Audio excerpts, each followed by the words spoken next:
ইসলাম ধর্মের একটা বিধান হচ্ছে যাকাত। শরিয়াতে ইসলামের গুরুত্বপূর্ণ যে 5টি রোকন আছে তার মধ্যে দ্বিতীয় নাম্বার রোকন হচ্ছে নামাজ, তৃতীয় নম্বর রোকন হচ্ছে যাকাত। আল্লাহ পাক রব্বুল আলামিন কোরআনুল কারীমের মধ্যে যত জায়গায় নামাজের কথা আলোচনা করেছেন তত জায়গায় যাকাতের কথা আলোচনা করছেন। নামাজ যেমন ফরজ বিধান, জরুরি ফরজ বিধান, ঠিক যাকাতও ইসলামের গুরুত্বপূর্ণ জরুরি ফরজ বিধান। নামাজ না পড়লে যেমন আল্লাহ তাআলার কাঠগড়ায় আল্লাহর আদালতে দাঁড়াইতে হবে, জবাবদিহি করতে হবে, ঠিক তেমনিভাবে কেউ যদি হিসাব মতো যাকাত আদায় না করে তাহলে তাকেও আল্লাহর আদালতে দাঁড়ানো লাগবে কি না? অবশ্যই লাগবে।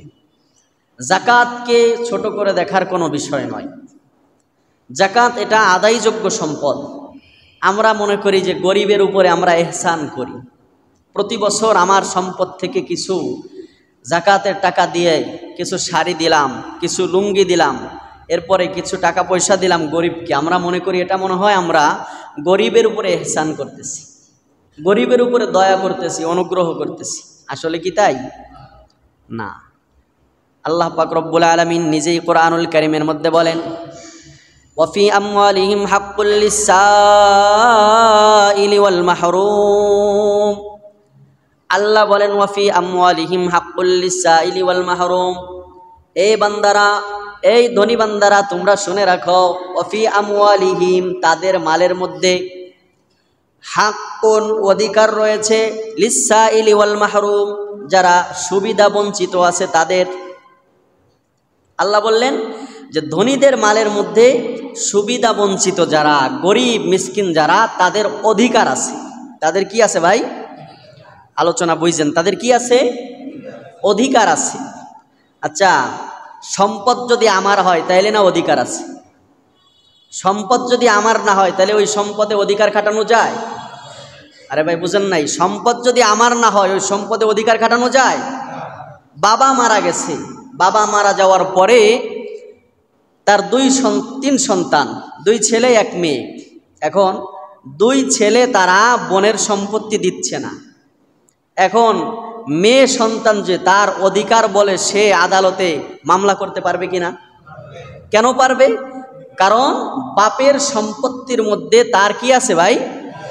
অধিকার আছে। ঠিক তদ্রূপ আল্লাহ তাআলা বললেন ওয়াফি আমওয়ালিহিম হাক্কুন লিসাইলি ওয়াল মাহরুম, তাদের মালের মধ্যে যারা গরিব আছে, দুস্থ অসহায় আছে, তাদের অধিকার আমি আল্লাহ রেখে দিছি। সুবহানাল্লাহ। তাইলে গরিবের অধিকার আছে বড়লোকের সম্পদের মধ্যে। এই অধিকার তুমি আর আমি কেউ রাখি নাই, এই অধিকার স্বয়ং আল্লাহ রব্বুল আলামিন রেখে দিয়েছেন। এবার এজন্যই যাকাত এটা আদায়যোগ্য সম্পদ। আমরা যদি মনে করি যে আমাদের সম্পদ থেকে আমরা গরিবদের উপরে দয়া করতেছি, ইহসান অনুগ্রহ করতেছি, তাহলে আমরা ভুলের মধ্যে আছি। কারণ এটা গরিবদের অধিকার। কিভাবে বললেন আল্লাহ? দেখেন ওয়াফি আমওয়ালিহিম, এই আয়াত নিয়ে যখন আমি একটু ভাবি, চিন্তা করি, তখন আহা, আল্লাহ তাআলা দুনিয়ার এই নিজামটা কিভাবে সাজাইছে। আল্লাহ কাউরে কোটি কোটি টাকার সম্পদের মালিক বানাইছে, আবার কাউরে যে নিঃস্ব অসহায় বানাইছে, ফকির বানাইছে, তাদেরকে আল্লাহ ছেড়ে দেয় নাই। ওই শিল্পপতির মালের মধ্যে আল্লাহ তার অধিকার রেখে দিছে, রাইখা দিছে তার অধিকার। কেন রাখছে? যদি চিন্তা করেন সূরা জুমার, আমি ওদিকে আলোচনায় যাব না, সূরা জুমারের মধ্যে আল্লাহ তাআলা এই আলোচনাটা করেছেন, আরও অন্যান্য আয়াতেও করেছেন। আল্লাহ বলেন যে সবাইরই যদি আমি শিল্পপতি বানাইতাম, সবাইরই যদি আমি ধনী বানাইতাম, সবাইরই যদি গাড়ি আর বাড়ির মালিক বানাইতাম, তাহলে তোমার টয়লেট সাফ করতো কে? তুমি যে রিক্সায় চড়ো, রিক্সাওয়ালা হইতো কে? বাজারে যায়া, রাস্তায় যায়া জোর গলায় যে ডাকো, এই রিক্সা, এই মামা, কারে ডাকতা? কারণ কেউ তো, সবাই তো স্বয়ং সম্পূর্ণ। সুইপার হইতো কে? দর্জি হইতো কে? তোমার কর্মচারী হইতো কে? তোমার ড্রাইভার হইতো কে? এই জন্য আল্লাহ তাআলা এই দুনিয়ার নিজামকে ঠিক রাখার জন্য আল্লাহ তাআলা শ্রেণী বিন্যাস করেছেন। কাউকে আল্লাহ তাআলা 10 তলার মালিক বানাইছেন, কাউকে আল্লাহ তাআলা ওই বাড়িরই ভাড়াটিয়া বানাইছেন, আবার কাউকে আল্লাহ পাক রব্বুল আলামিন সুইপার বানাইছেন, কাউকে আলু বিক্রেতা বানাইছেন, বাদাম বিক্রেতা বানাইছেন, কাউকে কাপড়ের ব্যবসায়ী বানাইছেন। হার হার মানুষেরই দরকার এই দুনিয়ায় আছে। কোন মানুষটার দরকার নাই আপনি বলেন আমারে? কোন শ্রেণীর কোন পেশার মানুষের দরকার এই সমাজের মানুষের নাই? এজন্যই আবার দেখবেন আল্লাহ তাআলা ইসলামের দ্বিতীয় ফরজ বিধান নামাজের কাতারেও কিন্তু ভেদাভেদ করে নাই। করছেনি ভাই? হ্যাঁ, করে নাই। একজন শিল্পপতির পাশে আইসা যদি তারই একজন কর্মচারী দাঁড়ায়, তাহলে তার এই অধিকার নাই যে সে বলবে আমি শিল্পপতি, তুমি আমার একজন কর্মচারী, তুমি দূরে চলে যাও। এই অধিকার আল্লাহ দেয় নাই। কারণ কি? কারণ এই সমাজে শিল্পপতির যেমন দরকার আছে, এই সমাজের মধ্যে কর্মচারীরও তেমন দরকার। এই সমাজে রিক্সাওয়ালার যেমন দরকার, এই সমাজে সুইপারেরও তেমন দরকার আছে। এই জন্য আল্লাহ পাক রব্বুল আলামিন, আমার আপনার আল্লাহ, এই দুনিয়ার নিজামকে ঠিক রাখার জন্য আল্লাহ তাআলা কাউরে 10 তলার মালিক বানাইছেন, আবার কাউরে গাছতলায় রাখছে। তবে আল্লাহ পাক রব্বুল আলামিন 10 তলায় যারা রাখছে তারে যেমন আল্লাহ তাআলা ঠকাই নাই, আবার আল্লাহ পাক রব্বুল আলামিন যারা গাছতলায় রাখছে তারেও ঠকাই নাই। 10 তলার মালিকরে আল্লাহ কোটি কোটি টাকার মালিক বানাইছেন, কিন্তু গাছতলার যে তার সম্পদ, তার হক আল্লাহ ওই 10 তলাওয়ালার মধ্যে রাইখা দিছে। সুবহানাল্লাহ। এই জন্য দোস্ত, যাকাত এটা আদায়যোগ্য সম্পদ, যাকাত এটা অনুগ্রহ নয়, যাকাত এটা অনুগ্রহ নয়। আল্লাহ পাক রব্বুল আলামিন যাকাতের বিধান ইসলামের শুরুতেই ফরজ করেছেন। সূরাতুল মুজাম্মিল 29 নম্বর পারা একটা সূরা আছে, সূরা মুজাম্মিল, 2 পৃষ্ঠার মতো একটা সূরা। এই সূরার শেষ দিকের আয়াতে কারিমা তেলাওয়াত করেছি আমি। আল্লাহ পাক রব্বুল আলামিন বলেছেন এই সূরার মধ্যে, ওয়া আকিমুস সালাতা ওয়া আতুজ যাকাত। আল্লাহ বলেন আকিমুস সালাত, তোমরা নামাজ কায়েম করো, ওয়া আতুজ যাকাত, তোমরা যাকাত প্রদান করো। তার মানে যেই লোক নামাজ কায়েম করা যেমন ইমানদারের দায়িত্ব, এমনি ভাবে যাকাত প্রদান করাও ইমানদারের দায়িত্ব। আমরা মনে করি শুধু নামাজ পড়া দায়িত্ব, কিন্তু হিসাব করে যাকাত আদায় করা আমার দায়িত্ব না। না না না, যাকাত আদায় করাও দায়িত্ব। মুফাসসিরিন ইকরাম লিখেছেন এই সূরাতুল মুজাম্মিল এটা আল্লাহর নবীর মক্কি জিন্দেগিতে নাজিল হয়েছে। আমরা জানি কোরআনুল কারীমের সূরা, কোন সূরা মক্কি, কোন সূরা মদনী। দেখবেন সূরার শুরুতে লেখা আছে সূরাতুজ জিলজালি মাদানিয়া, আবার সূরাতুল ফিলি মাক্কিয়া। কোন সূরার শেষে দেখবেন লেখা, কোন সূরার নামের শেষে লেখা মক্কিয়া, কোন সূরার শেষে লেখা মদনিয়া। তার মানে যেই সূরাটা মক্কায় অবতীর্ণ হয়েছে ওই সূরার শেষে লেখা আছে মক্কি, আবার যেই সূরা মদিনায় অবতীর্ণ হয়েছে ওই সূরার নামের শেষে দেখবেন লেখা মদিনা। তো সূরাতুল মুজাম্মিল এটা মক্কায় অবতীর্ণ হয়েছে। এই জন্য এই আয়াতে ওয়া আকিমুস সালাহ ওয়া আতুজ যাকাত, এই আয়াত দিয়া যাকাত প্রাথমিকভাবে ওয়াজিব হয়েছে উম্মতে মুসলিমার উপরে। মুফাসসিরিন ইকরাম তাফসীরের কিতাবের মধ্যে লিখেছেন এই আয়াত মক্কায় অবতীর্ণ, আর এই আয়াত দ্বারা যাকাত ওয়াজিব হয়েছে।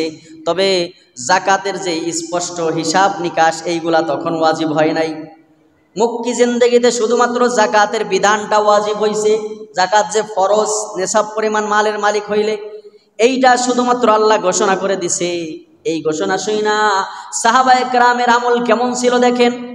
তাফসীরের কিতাবের মধ্যে লিখেছেন সাহাবায়ে কেরাম তাদের প্রয়োজনের অতিরিক্ত যেই মালগুলো হইতো ওইগুলা গরিব যারা, অসহায় যারা, তাদের মাঝে, ওই সমস্ত মুসলিমদের মাঝে বন্টন করে দিতেন।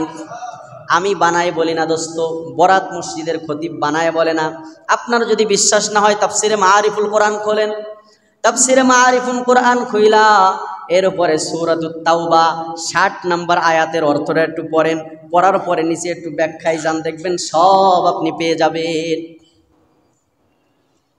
আল্লাহ পাক রব্বুল আলামিন শুধু যাকাতের বিধানটা নাজিল করলেন, আর সাহাবায়ে কেরাম তখন কি করতেন? সাহাবায়ে কেরামের প্রয়োজনের অতিরিক্ত যেই সম্পদ ওইটা দান করে দিতেন। কি করে দিতেন? ওইটা দান করে দিতেন। এরপরে যখন আল্লাহর নবী সাল্লাল্লাহু আলাইহি ওয়াসাল্লাম, আমার আপনার নবী যখন হিজরত করে মদিনায় চলে গেলেন, আমার আপনার নবী মদিনায় আসার পরে দ্বিতীয় হিজরিতে একেবারে ইসলামের বিধান জাকাত এটা পরিপূর্ণ ফরজ হইল এবং নেশাবের হিসাব নিকাশ শুরু হইল। কতটুক পরিমাণ সম্পদের মালিক হইলে জাকাত দেওয়া লাগবে, আর কে কে জাকাত খাইতে পারবে না পারবে, কোন কোন খাতে জাকাতের অর্থ ব্যয় করবে, এই সবগুলা আল্লাহ তাআলা নাজিল করে দিলেন। সুবহানাল্লাহ, সবগুলা আল্লাহ নাজিল কইরা দিছে। এই জন্য দোস্ত, আল্লাহর নবী সাল্লাল্লাহু আলাইহি ওয়াসাল্লামের এক সাহাবী হযরতে মুআজ রাদিয়াল্লাহু তাআলা আনহু, হযরতে মুআজকে আল্লাহর নবী সাল্লাল্লাহু আলাইহি ওয়াসাল্লাম যখন ইয়ামানে পাঠাইছে, কোথায় পাঠাইছে? ইয়ামানে যখন পাঠাইছে, ইয়ামানের গভর্নর বানায় যখন পাঠাইছে, আমার আপনার নবী তার এই প্রিয় সাহাবীকে হযরতে মুআজ ইবনে জাবালকে কিছু ওসিয়াত করেছে, কিছু নসিহাত করেছে। তার মধ্যে একটা নসিহাত হলো, মুআজ শোনো, তুমি ওইখানে যাওয়ার পরে, ইয়ামানে যাওয়ার পরে ধনী যেই সমস্ত মুসলমান আছে, ধনী যেই সাহাবী আছে, তাদের কাছ থেকে তুমি জাকাত গ্রহণ করবা। খুজমিন আমওয়ালিহিম, সূরাতুত তাওবার শেষের দিক দিয়ে আছে, খুজমিন আমওয়ালিহিম, তাদের থেকে তুমি জাকাতের মাল এটা উসুল করবা, আর যারা গরিব মুসলমান আছে তাদের মাঝে বন্টন করে দিবা। সুবহানাল্লাহ। এই জন্য দোস্ত দেখেন, বর্তমান বিশ্বের এই ভঙ্গুর অর্থনীতিকে চাঙ্গা করার সবচাইতে বড় মাধ্যম হলো ইসলামিক নিয়মে জাকাত বন্টন করা। আজকে দুনিয়ার কোন রাষ্ট্রেই অর্থনীতি ঠিক নাই। পুঁজিবাদী অর্থনীতি বলবেন, সেটাও ঠিক নাই, ওর মধ্যেও ধোঁকাবাজি আছে না নাই? পুঁজিবাদী অর্থনীতির মধ্যে ধোঁকাবাজি আছে, সমাজতান্ত্রিক অর্থনীতির মধ্যে ধোঁকাবাজি আছে, গণতান্ত্রিক অর্থনীতির মধ্যে যে কি ধোঁকাবাজি, এটা তো আমরা নগদ কি আমরা নগদ প্রমাণ। কিন্তু ইসলামিক অর্থনীতির মাঝে 1400 বছর আগেও কোনো ধোঁকাবাজি ছিল না, 1400 বছর পরেও কোনো ধোঁকাবাজি নাই। আরও যদি 100 বছর 500 বছর দুনিয়া চলে, তারপরেও ইসলামিক অর্থনীতির মধ্যে কোনো ধোঁকাবাজি নাই। সুবহানাল্লাহ।